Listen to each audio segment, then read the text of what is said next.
SBI బ్యాంక్‌లో మీరు SIP plan అనేది ఉంటుంది. అలాగే మ్యూచువల్ ఫండ్స్ గూడా ఉంటాయి కదా! వాటి గురించి నాకు తెలిసిన ఇన్ఫర్మేషన్ అయితే కొద్దిగా మీతోటి షేర్ చేసుకుంటాను. అలాగే దాంట్లో ఎంత డబ్బులు కడితే ఎంత మనకు వస్తుంది? అలాగే మీరు ఎంతవరకు అమౌంట్ పెడితే ఎంత వస్తుందనేది నేను పూర్తిగా డీటెయిలింగ్‌గా నాకు తెలిసిన ఇన్ఫర్మేషన్ అయితే మీతో షేర్ చేసుకుంటానండి.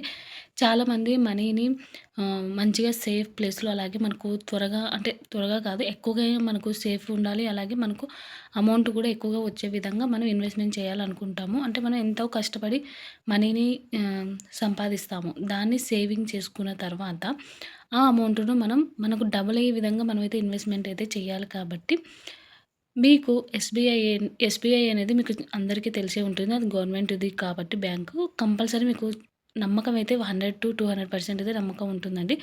మీరు ఒకేళ ఏదైనా కానీ హెల్త్ ఇన్సూరెన్స్ గానీ, అలాగే ఇలాంటి సిప్‌లాగా కట్టాలనుకున్న మ్యూచువల్ ఫండ్స్ అయినా సరే ఎస్‌బీఐ బ్యాంక్ దగ్గరికెళ్ళి ఒక్కసారి మీరు మొత్తం మీకు ఏ డౌట్స్ ఉన్నాయో అన్నీ తెలుసుకోవడానికైతే ట్రై చేయండి. జస్ట్ దీంట్లో నేను అంటే సింపుల్‌గా నాకు తెలిసిన ఇన్ఫర్మేషన్ అయితే మీతో షేర్ చేసుకుంటున్నాను. ఎందుకు అంటే ఎవరికో ఒక్కరికైనా ఉపయోగపడుతుందనే ఉద్దేశ్యంతో ఈ వీడియో అయితే నేను మీతో షేర్ చేసుకుంటున్నాను. వీడియో నచ్చితే గనక ప్లీజ్ సబ్స్క్రైబ్ చేసుకోండి. అలాగే లైక్ చేసి మీ ఫ్రెండ్స్ అండ్ ఫ్యామిలీకి తప్పకుండా షేర్ చేయండి. మీకు వీడియో ఎలా అనిపించిందో కామెంట్‌లో కామెంట్ చేయండి. అలాగే వీడియో నచ్చితే మీకు ఈ వీడియోలో ఏదన్నా మీకు నచ్చింది అని అనుకుంటే ఒక లైక్ అయితే ఇవ్వడం మాత్రం మర్చిపోవద్దు. ఇక వీడియోలోకైతే వెళ్ళిపోదాం. మనము పిల్లల కోసము, అలాగే పిల్లల పెళ్ళిళ్ళ కోసము, వాళ్ళ చదువుల కోసము, లేకపోతే మనము రిటైర్మెంట్ టైంకి మన దగ్గర కొద్దిగా అమౌంట్ ఉండాలని అందరం ప్లాన్ చేసుకుంటూ ఉంటాం కదా! అలా ప్లాన్ చేసుకున్న దాంట్లో ఇదైతే బెస్ట్ ఆప్షన్ అండి. నేను ఎస్‌బీఐది ఎందుకు ఇంతగా చెప్తున్నా అంటే ఎస్‌బీఐ అనేది మనకు చాలా నమ్మకమైన బ్యాంక్ కాబట్టి, అలాగే గవర్నమెంట్ ఇది కాబట్టి మనము చాలా నమ్మకంతో ఉండొచ్చు. పక్కన ఏదైనా బ్యాంకులు మనం తెలిసి తెలియక దాంట్లో ఏదైనా మనం ఇన్వెస్ట్‌మెంట్ చేసినా మనకు లాస్ అయితే వస్తుంది. ఒకసారి మీరు కనుక్కోండి. మీకు ఇప్పుడు నేను చెప్పిన వీడియోలోది మొత్తం నా అభిప్రాయం మాత్రమేనండి. మీరు ఇది కంపల్సరీ దీంట్లోనే ఇన్వెస్ట్‌మెంట్ చేయండి అని నేను చెప్పట్లేదు. ఒక ఐడియా కోసం ఓకే. ఇది ఉంది. దీన్ని మీకు ఇన్ఫర్మేషన్ ఇచ్చే వరకే మా బాధ్యత. మీరు దాంట్లో ఇన్వెస్ట్‌మెంట్ చేయాలంటే బ్యాంక్ దగ్గరికెళ్ళి ఇంకా డీటెయిలింగ్‌గా మీకు ఉన్న డౌట్స్ మొత్తం క్లారిటీగా తెలుసుకొని ఇన్వెస్ట్‌మెంట్ అయితే చేయండి. ఇక మీ దగ్గర ఒక రూ. 1000 ఉందనుకోండి. రూ. 1000 జమ చేస్తే నెలకు మీరు ఓన్లీ 3 ఇయర్స్ కడితే సరిపోతుందండి. మీకు 30-40 లక్షల అమౌంట్ అయితే వస్తుంది. అది ఎలా వస్తుంది? ఏ దాంట్లో ఏమైనా ప్రాబ్లమ్స్ ఉంటాయి అనేది మొత్తం క్లియర్‌గా ఎక్స్‌ప్లనేషన్ అయితే చేసి చెప్తాను. ఇక వీడియోలోకైతే వెళ్ళిపోదాం. మనము ఎక్కువగా మనీ సేవ్ చేసి పిల్లల పెళ్ళిళ్ళకు, అలాగే చదువులకు, మనం రిటైర్మెంట్‌కి ఎక్కువగా ప్లాన్ చేసుకుంటూ ఉంటాం కదా! ఎస్‌బీఐ అనేది గవర్నమెంట్ కంపెనీ కాబట్టి ఇప్పుడు దాంట్లో 10,00,00,000,00,00,000 మ్యూచువల్ ఫండ్స్ అనేది వాళ్ళు మేనేజ్ చేస్తున్నారండి. అంటే 10,00,00,000,00,000 అమౌంట్‌ను మ్యూచువల్ ఫండ్స్ ద్వారా నుంచి మేనేజ్ అయితే చేస్తున్నారు. ఇప్పుడు నేను చెప్పబోయేది ఏంటి అంటే లార్జ్ క్యాప్ డైరెక్ట్ ప్లాన్ అండి. ఇది వచ్చేసి పేరు అంటే మీరు కొన్ని మ్యూచువల్ ఫండ్స్‌వి పేర్లుంటాయి కదా! అలా లార్జ్ క్యాప్ డైరెక్ట్ ప్లాన్ అండి. ఇది మీకు చాలా చాలా మంచిగా ఉంటుందండి. దీని గురించయితే ఇప్పుడు తెలుసుకుందాము. మీరు ఒకేళ మీకేమన్నా నేను చెప్పేది మీకు అర్థం కాకపోతే ఒకసారి మీరు డైరెక్ట్ బ్యాంక్ దగ్గరికెళ్ళి మీరు కనుక్కోవచ్చు. ఈ పేరు చెప్పినా కూడా మీకు ఈజీగా వాళ్ళు డైరెక్ట్‌గా దీని గురించి మీకు ఎక్స్‌ప్లనేషన్ అయితే చేసి చెప్తారు. Large cap direct plan growth అండి ఇది. ఇది వచ్చేసి మీకు మనము దీనికి స్టార్టింగ్ అనేది ఇంత అమౌంట్ అని ఏమీ ఉండదండి. జస్ట్ 500 నుంచైనా మీరు సేవింగ్ చేసుకోవచ్చు. ఎండింగ్ కూడా లిమిట్ అంటే ఏమీ ఉండదు. దీన్ని మీకు నేను ఇప్పుడు ఎక్స్‌ప్లనేషన్ అయితే చేసి చెప్తాను. ఇందులో మీరు ఇన్వెస్ట్‌మెంట్ చేయాలి అని అనుకుంటే 5,000 నుండి స్టార్ట్ చేయొచ్చండి. అలాగే ఆహ్, నేను ఇందాక 500 అన్నాను గదా! అది ఓన్లీ సిప్‌కు మాత్రమే ఉంటుంది. ఇది మ్యూచువల్ ఫండ్స్ కాబట్టి 5,000 నుండి మీరు స్టార్ట్ చేసి లిమిట్ అంటే ఏమీ ఉండదు. మీరు 5,000 నుంచి స్టార్ట్ చేసి ఒక 3 ఇయర్స్ కట్టారనుకోండి. 3 ఇయర్స్ కట్టి మీరు అలాగే వదిలేస్తే ఇంకంటే 3 ఇయర్స్ మీరు 5,000 ఎవ్రీ మంత్ కట్టేసుకోవాలి. 3 ఇయర్స్ కట్టిన తర్వాత దాన్ని ఒక 20 ఇయర్స్, 25 ఇయర్స్ మనం పక్కన పెట్టేస్తే ఆ అమౌంట్ మీకు 30-40 లాక్స్ పైగానే వస్తుందండి. మీకు దాని మీద వచ్చే ఇంట్రెస్ట్‌ని బట్టి ఒక్కొక్కసారి ఇంట్రెస్ట్ రేట్స్ పెరుగుతూ ఉంటాయి. ఒక్కొక్కసారి తగ్గుతూ ఉంటాయి. కాబట్టి మనము ఎక్కువనే వచ్చే అమౌంట్ ఎక్కువగానే వస్తుంది. నేను 30, 40 అని చెప్పాను గదా! అందుకు 30 లాక్స్ పైగానే వస్తుందండి. రౌండ్ రౌండ్ ఫిగర్ ఇంతని మనం చెప్పలేము. ఎందుకంటే ఒక్కొక్కసారి ఇంట్రెస్ట్ రేట్ అనేది ఎక్కువగా రావచ్చు. ఒక్కొక్కసారి తక్కువగా కూడా వస్తుంది. కాబట్టి మాక్సిమం అయితే 30 లక్షలు పైగానే వస్తుందండి. యావరేజ్‌గా అయితే గనక 40 లక్షలు ఉంటుంది. కాబట్టి మీరు ఒకవేళ ఇప్పుడు పిల్లలు చిన్నగా ఉన్నారు. మీరు ప్లాన్ చేసుకోవాలనుకుంటే ఇది ప్లాన్ చేసుకోండి. లేదు మేము ఇప్పుడే జాబ్ చేస్తున్నాము, ఇప్పుడే స్టార్ట్ అయింది జాబ్ గ్రోత్ అనుకుంటే అంటే ఇప్పుడే చాలామంది చదివేసి జాబ్ అయితే ఇప్పుడు స్టార్టింగ్‌లో ఉంటారు కదా!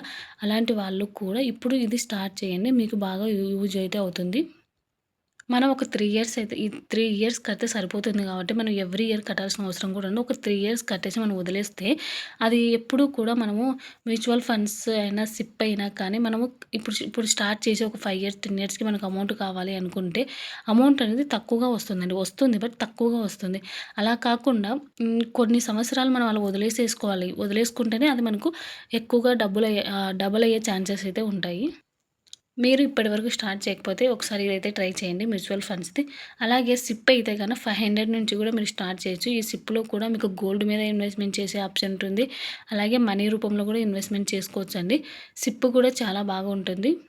ఇక దీంట్లో 3 ఉంటాయండి. 3 ప్లాన్‌ల గురించి అయితే నేను ఎక్స్‌ప్లనేషన్ చేస్తాను. ఫస్ట్‌ది వచ్చేసి మీరు నెలకు రూ. 1000 కడితే సరిపోతుంది. అది మీరు 3 ఇయర్స్ కడితే అమౌంట్ ఎంతొస్తుంది? 36,000 అయితే వస్తుంది కదా! నెలకు మీరు రూ. 1000 లెక్క కడితే 3 సంవత్సరాలకొచ్చేసి 36,000 అయితే అవుతుంది. అలాగే మీకు దీంట్లో రిటర్న్స్ వచ్చేసి 15% అయితే ఉంటుందండి. అంటే రూ. 45,679 అయితే ఉంటుంది. 3 ఇయర్స్ కట్టిన తర్వాత మీరు తీసుకున్నారనుకోండి, మీకొచ్చే అమౌంట్ వచ్చేసి రూ. 45,679 అయితే వస్తుంది. అలా కాకుండా మీరు ఒక 25 ఇయర్స్ లేకపోతే 20 ఇయర్స్ అలా వదిలేస్తే గనక 30-40 లాక్స్ అయితే వస్తుందండి. ఇక సెకండ్ ఆప్షన్ వచ్చేసి మీరు నెలకు రూ. 1000 కడుతున్నారు. ఇదొచ్చేసి సెటప్ సెప్ అని ఉంటుందండి. ఇది ఓన్లీ 10% మాత్రమే వస్తుంది. దీంట్లో ఇదొచ్చేసి రూ. 43,270 అయితే వస్తుందండి. దీనికి మీకు రిటర్న్స్ వచ్చేసి ఎంతొస్తుంది అంటే 15% వస్తుంది. అంటే 45,000 చిల్లర వస్తుందండి. స్టార్టింగ్ ఫస్ట్‌ది ఎట్లా వస్తుందో ఇది కూడా అట్లా వస్తుంది. కానీ దీనికి సెటప్ సెప్ అని ఉంటుంది. అది 10% అయితే యాడ్ అవుతుంది. మీరు ఇంక ఈ 2 కాదు అనుకుంటే అంటే ఎమ్మటే తీసుకోవడం వల్ల మీకు 45,000 అయితే వస్తుంది. లేదు ఇంకా ఎక్కువ సంవత్సరాలు పెట్టుకోవచ్చు అనుకుంటే ఇంకా ఎక్కువ అమౌంట్ అయితే వస్తుంది. ఇక థర్డ్ ఆప్షన్ వచ్చేసి ఇదొచ్చేసి మీకు 3 ఇయర్స్ అమౌంట్ ఉంటుంది కదా! 45,000ది. దీన్ని మీరు 25 ఇయర్స్ లేకపోతే 20 ఇయర్స్ మాక్సిమం 25 ఇయర్స్ పెట్టేసుకున్నారనుకోండి. అందుకే మీరు స్టార్టింగ్ జాబ్ చేసే టైంలో అలాంటి టైంలో పెట్టుకుంటే బావుంటుంది.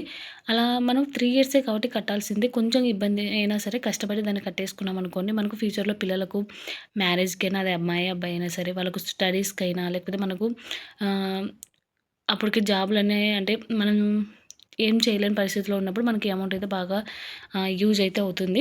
కాబట్టి మీరు ఒక 25 ఇయర్స్ అలాగే పెట్టేసుకుంటే గాని 30,00,000 నుండి 40,00,000 వరకైతే వస్తుందండి. ఇవి మ్యూచువల్ ఫండ్స్ అనేది ఒక మార్కెట్ లాగా కాబట్టి అది రేట్లు పెరుగుతూ ఉంటాయి, తగ్గుతూ ఉంటాయి. దానికి ఎవరు గ్యారంటీగా ఇంత పర్సెంటేజ్ వస్తుందని చెప్పలేమండి. మీరు ఇది సేఫా అంటే సేఫ్ అయితే కాదండి. కొంచెం రిస్కే. బట్ మనము కట్టుకుంటాం కాబట్టి అంటే మీకు డబ్బులు ఎక్కడికి వెళ్ళదు. కానీ మనకు అన్ని సంవత్సరాలు ఎక్కువగా ఎవరు వెయిట్ చేయలేరు కదా! మనం కట్టిన అమౌంట్ మనకి ఎమ్మటే రావాలనుకుంటాం. కానీ ఎప్పుడూ కూడా మనకు లాభం రావాలి, మనకు ఎక్కువ అమౌంట్ రావాలనుకుంటే ఎక్కువ సంవత్సరాలు అనేది అంటే ఎక్కువ సంవత్సరాలు పెట్టేసుకుంటేనే మనకు మనీ అనేది ఎక్కువగా వస్తుంది. ఇది కొంచెం రిస్క్ అయినా కూడా కొంచెం మిడిల్ క్లాస్ ఫ్యామిలీస్‌కి బావుంటుందండి. ఒక 3 ఇయర్స్ కష్టపడి కట్టేసి దాన్ని ఇంక గుర్తుపెట్టుకోకుండా వదిలేసామనుకోండి మనకు పిల్లలకు మంచి స్టడీ టైంలో మంచిగా అమౌంట్ అయితే యూజ్ అయితే అవుతుంది. అలాగే ఇది కేవలం నేను చెప్పేది ఎడ్యుకేషన్ పర్పస్ మాత్రమే చెప్తున్నా అండి. అంటే నాకు తెలిసిన ఇన్ఫర్మేషన్ మాత్రమే నేను మీతో అయితే షేర్ చేసుకుంటున్నాను. ఎందుకు అంటే ఏదో నాకు తెలిసిన ఇన్ఫర్మేషన్ మీకు ఎవరికైనా యూజ్ అవుతుందేమో అని చెప్తున్నానండి. మీరు నెలకు రూ. 1000 లెక్కనే కాబట్టి ఒక 3 ఇయర్స్ కట్టుకుంటే సరిపోతుంది. మీకు ఇంకా దీని గురించి ఏమైనా డౌట్స్ ఉన్నా కామెంట్‌లో కామెంట్ చేయండి. నాకు తెలిస్తే నేను రిప్లై ఇవ్వడానికైతే ట్రై చేస్తాను.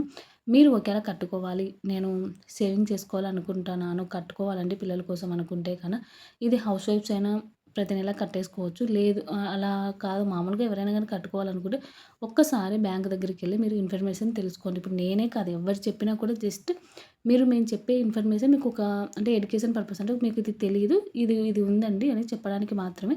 మీరు మీరు బ్యాంక్ దగ్గరికెళ్ళి ఇంకా క్లారిటీగా తెలుసుకోండి. తెలుసుకుంటే మీకు ఓకే. నేను దీని మీద ఇన్వెస్ట్‌మెంట్ చేస్తే నాకు లాభం ఉంటుంది. లేదా మాకు సెట్ కాదు అనేది ఒక్కొక్కరి పరిస్థితిని బట్టి ఒక ఐడియా ఉంటుంది కదా! నేను జస్ట్ ఇలాంటివి ఉన్నాయని మాత్రం తెలియడానికి మీకు అందుకు వీడియో అయితే చేస్తున్నా అండి.